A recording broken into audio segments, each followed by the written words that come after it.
Assalamualaikum. In this lesson, kita akan ulang kaji and add a little bit to apa yang kita dah belajar last week. We know that semua perkataan terbahagi kepada 3. Isim, fi'il, dan harf. Let's revise. Apa itu isim? Isim in English adalah nouns. Ia termasuk benda-benda seperti kitabun, buku, baitun, rumah, as in baitullah, rumah Allah.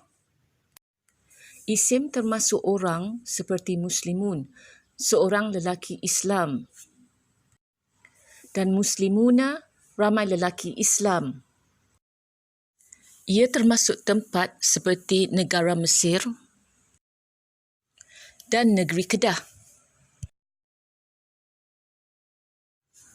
Verbal noun atau kata nama perbuatan seperti absarun, penglihatan, dan sam'un, pendengaran. Kata-kata sifat iaitu adjectives dan adverbs juga termasuk dalam isim. Seperti kabirun, besar, dan sari'un, cepat. Here's a list of all the isim we've learnt today. Let's take a minute to look at these words.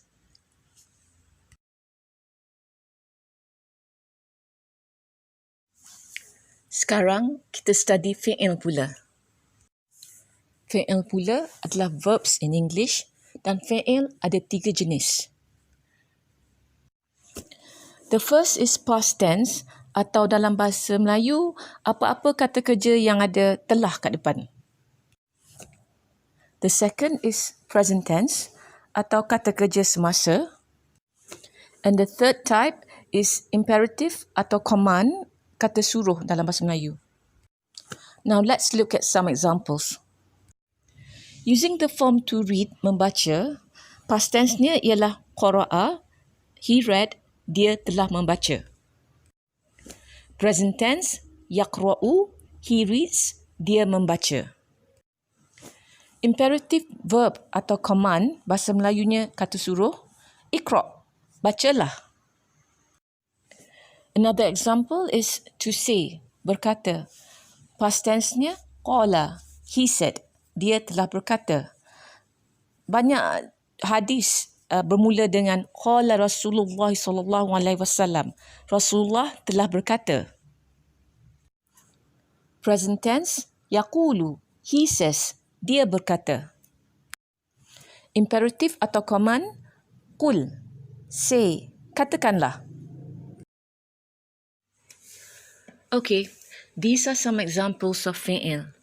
Later, we will learn how to convert this fi'il from qara'a to yaqra'u to iqra', from past tense to present tense and then to command.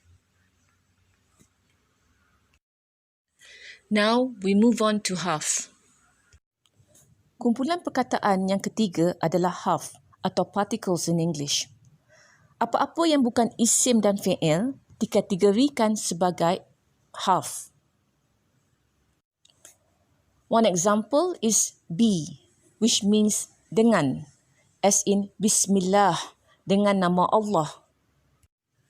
Wa, yang bermaksud dan, as in waladhdallin, dan tidak orang-orang yang sesat. Notice bila bercakap tak perlu baca panjang 6 harakat ya. Dan la dalam ayat yang sama yang bermaksud tidak, tiada atau jangan.